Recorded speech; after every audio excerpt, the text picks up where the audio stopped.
मध्य प्रदेश के सीधी जिले के चुरहट थाना इलाके से एक ऐसी दिल दहला देने वाली खबर सामने आई है जिसने पूरे इलाके में सनसनी फैला दी।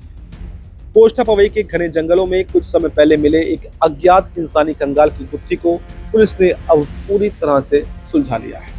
जब इस कंकाल की जांच शुरू हुई तो जो हकीकत सामने आई उसने हर किसी की होश उड़ा दी। ये पूरा मामला एक प्रेम संबंध के बाद में शादी को लेकर हुए आपसी विवाद और उसके बाद में किए गए एक जघन्य अपराध का है। पुलिस ने इस पूरे मामले में तत्परता दिखाते हुए चिचड़ी कला के रहने वाले 20 साल के आरोपी पवन कुमार कारपेंटर को अब गिरफ्तार भी कर लिया है। पुलिस जांच में ये साफ हो गया है कि यह कंकाल मवई गांव की रहने वाली 19 साल की प्रियंका साकेत का था, जो कि BA फाइनल ईयर की छात्रा है। दोनों के बीच पिछले काफी समय से प्रेम संबंध चल रहा था, लेकिन एक जिद और गुस्से ने इस पूरी कहानी का इतना खौफनाक अंत किया। इस पूरी वारदात की शुरुआत उसके पीछे की वजह को समझते हैं कि आखिर पूरा मामला क्या था। तो ये पता चलता है कि दोनों के बीच में रिश्ता तो था, लेकिन पिछले करीब 8 महीनों से प्रियंका आरोपी पर शादी करने का लगातार दबाव बना रही है। दूसरी तरफ आरोपी पवन अपने परिवार की असहमति और सामाजिक कारणों का हवाला देकर लगातार शादी करने से साफ साफ मना कर रहा था। इसी बात को लेकर दोनों के बीच में पिछले कई महीनों से तनाव चल रहा था। घटना वाले दिन आरोपी ने प्रियंका को 1 या 2 बार नहीं बल्कि पूरे 27 बार कॉल किया और उसे मिलने के लिए बुलाया। उतनी बार फोन आने के बाद में प्रियंका आखिरकार उससे मिलने के लिए चुरहट पहुंच गई। इसके बाद वो दोनों बातचीत करने के लिए कोष्ठा पवई के सुल्तान जंगल की तरफ चले गए। जंगल के सन्नाटे में दोनों के बीच में शादी की बात को लेकर एक बार फिर से बात तीखी हो गई, बहस शुरू हो गई। पुलिस की पूछताछ के दौरान में आरोपी पवन ने दावा किया है कि वो जंगल में प्रियंका से शादी से पूरी तरह से इनकार करने के इरादे से ही आया था। उसको नुकसान पहुंचाने का कोई भी इरादा नहीं था, बल्कि उसे समझाने की कोशिश कर रहा था। आरोपी का कहना यह है कि उसने लगभग 1 घंटे तक प्रियंका को मनाने और स्थिति को संभालने की कोशिश की, लेकिन वो शादी करने की अपनी बात पर पूरी तरह से अड़ी हुई। आरोपी ने पुलिस के सामने ये भी आरोप लगाया है कि प्रियंका अपने हाथ एक लाल रंग का चाकू और एक संदिग्ध डिब्बा भी लेकर आई थी और बहस के दौरान उसने कथित तौर पर अपनी कलाई को नुकसान पहुंचाने की कोशिश की।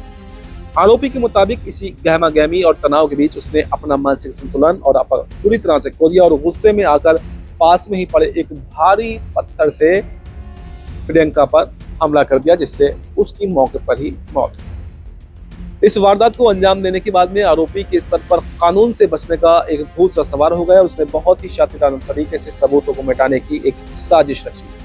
प्रियंका की जान लेने के तुरंत ही बाद उसने सबसे पहले उसका मोबाइल फोन बंद कर दिया ताकि उसकी लोकेशन का पता न चल सके। इसके बाद उसने एक बहुत ही शातिर चाल चली। उसने उसी बंद फोन को थोड़ी देर के लिए ऑन किया और प्रियंका की बहन को कुछ ऐसे गुमराह करने वाले मैसेज भेजे जिससे कि परिवार वालों को लगे कि वो बिल्कुल सुरक्षित है और कहीं बाहर चले गई, ताकि किसी को भी इस घटना पर कोई भी शक ना हो।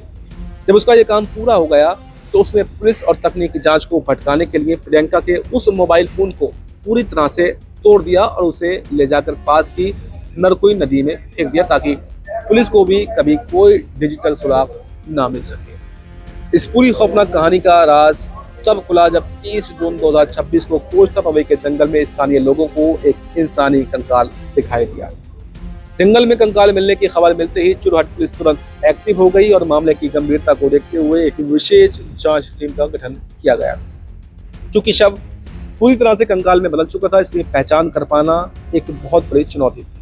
पुलिस ने बिना ही कोई वक्त गंवाए आधुनिक फॉरेंसिक साइंस और DNA टेस्टिंग का सहारा लिया और इसके साथ ही साइबर सेल की मदद से इलाके के कॉल डिटेल्स रिकॉर्ड यानी कि CDR का बहुत ही बारीकी से तकनीकी विश्लेषण किया गया। पुलिस के मुखबिर नेटवर्क और तकनीकी सर्वेलेंस की मदद से आखिरकार कड़ियों से कड़ियां जोड़ती गईं और शक की सुई पवन कुमार कारपेंटर पर जाकर टिक गई। जब पुलिस ने पवन को हिरासत में लेकर कड़ाई से पूछताछ करना शुरू किया तो शुरुआत में तो वो पुलिस को गुमराह करने की कोशिश करता रहा, लेकिन जब पुलिस ने उसके सामने कॉल और रिकॉर्ड्स और तकनीकी साक्ष्य रखे तो वो ज्यादा देर तक झूठ नहीं बोल पाया, टिक नहीं पाया और उसने अपना जुर्म पूरी तरह से कबूल कर लिया। पुलिस ने आरोपी को तुरंत ही गिरफ्तार कर लिया है और उस पर हत्या करने, सबूतों को पूरी तरह से मिटाने और साथ ही SC/ST एक्ट की विभिन्न गंभीर और संबंधित धाराओं के तहत मुकदमा दर्ज कर लिया है। इस समय पुलिस आरोपी को रिमांड पर लेकर मामले के अन्य पहलुओं और घटना से जुड़े हुए बाकी साक्ष्यों को जुटाने में अब लग गई है और आगे की कानूनी जांच अब तेज कर दी है। ये पूरी घटना हमें ये सोचने पर मजबूर करती है कि कैसे आज की युवा पीढ़ी में धैर्य की कमी होती जा रही है और क्षणिक गुस्सा या फिर आवेश किसी की पूरी जिंदगी को खत्म कर देता है। एक तरफ एक होनहार छात्रा का भविष्य हमेशा के लिए खत्म हो गया तो दूसरी तरफ एक युवक का जीवन भी अब सलाखों के पीछे कटने वाला है। इस तरह के मामलों में अक्सर ये देखा जाता है कि आपसी संवाद की कमी और गुस्से पर काबू न रख पाना ही ऐसे अपराधों की मुख्य वजह बनता है।